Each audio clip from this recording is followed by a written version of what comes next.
हवन में आहुति देते समय क्यों बोला जाता है स्वाहा? जानिए इसके पीछे की रोचक कहानियाँ। सनातन धर्म में कई तरह के धार्मिक अनुष्ठानों के बारे में बताए गए हैं, जिसमें हवन और यज्ञ का विशेष महत्व के बारे में बताया गया है। तमाम शुभ अवसरों और धार्मिक कार्यों पर अक्सर घर में हवन का आयोजन किया जाता है। नया घर, दुकान, बिजनेस या फिर शादी ब्याह जैसे तमाम मौक़ों पर हवन और यज्ञ जरूर किया जाता है। हमारे देश में हवन की परंपरा बहुत पुरानी है। हवन के दौरान अगर आपने कभी ध्यान दिया हो तो देखा होगा कि मंत्र के बाद स्वाहा शब्द जरूर बोला जाता है। इसके बाद ही आहुति दी जाती है। लेकिन क्या आपको पता है कि आखिर प्रत्येक आहुति पर स्वाहा शब्द क्यों बोला जाता है और इसे बोलना क्यों जरूरी माना जाता है? अगर नहीं तो आइए हम आपको बताते हैं कि हर आहुति पर स्वाहा शब्द क्यों बोला जाता है। हवन या किसी भी धार्मिक अनुष्ठान में मंत्र पाठ करते हुए स्वाहा कहकर ही हवन सामग्री, अर्घ्य या भोग भगवान को अर्पित करते हैं। लेकिन कभी आपने सोचा है कि हर मंत्र के अंत में बोले जाने वाले स्वाहा का अर्थ क्या है?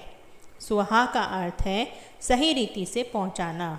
दूसरे शब्दों में कहें तो जरूरी भौतिक पदार्थ को उसके प्रिय तक पहुंचाना। दरअसल कोई भी यज्ञ तब तक सफल नहीं माना जा सकता है जब तक कि हवन या ग्रहण देवता न कर लें।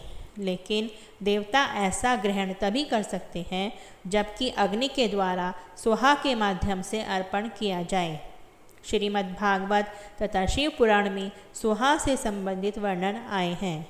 इसके अलावा ऋग्वेद, यजुर्वेद आदि वैदिक ग्रंथों में अग्नि की महत्ता पर अनेक सूक्तों की रचनाएं हुई हैं। मंत्र पाठ करते हुए स्वाहा कहकर ही हवन सामग्री भगवान को अर्पित करते हैं।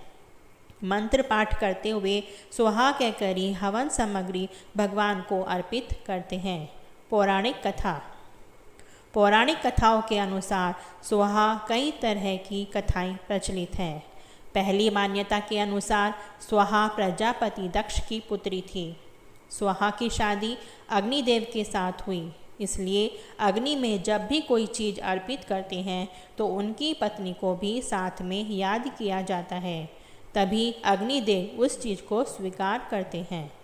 इसके अलावा दूसरी कथा के अनुसार प्रकृति की एक कला के रूप में स्वाहा का जन्म हुआ था। भगवान कृष्ण ने स्वाहा को वरदान दिया था कि उनके नाम से ही देवता हविष्य आहुति देने की सामग्री ग्रहण करेंगे। यही कारण है कि हवन के दौरान स्वाहा बोला जाता है। एक अन्य कथा के अनुसार एक बार देवताओं के पास अकाल पड़ गया। उनके पास खाने पीने की चीज़ों की कमी पड़ने लगी। ऐसे में ब्रह्मा जी ने उपाय निकाला कि धरती पर ब्राह्मणों द्वारा खाद्य पदार्थ देवताओं तक पहुँचाए जाएं। इसके लिए अग्निदेव को चुना गया, क्योंकि अग्नि में जाने के बाद कोई भी चीज़ पवित्र हो जाती है। लेकिन अग्निदेव के पास उस समय भस्म करने की क्षमता नहीं हुआ करती थी, इसलिए स्वाहा की उत्पत्ति हुई। इसके बाद जब भी कोई चीज़ अग्निदेव को समर्पित की जाती थी तो स्वाहा उसे भस्म कर देवताओं तक पहुंचा देती थी।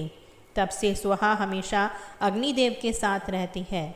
जब भी कोई धार्मिक कार्य होता है तो स्वाहा बोलने से अर्पित की जाने वाली चीज़ को स्वाहा देवताओं तक पहुंचाती है। ज्योतिष शास्त्र के मुताबिक कोई भी यज्ञ तब तक पूरा नहीं होता है जब तक हवन का ग्रहण देवता नहीं कर लेते। हवन सामग्री को देवता तभी ग्रहण करते हैं जब अग्नि में आहुति डालते समय स्वाहा बोला जाता है। इसलिए हवन के दौरान स्वाहा बोला जाता है।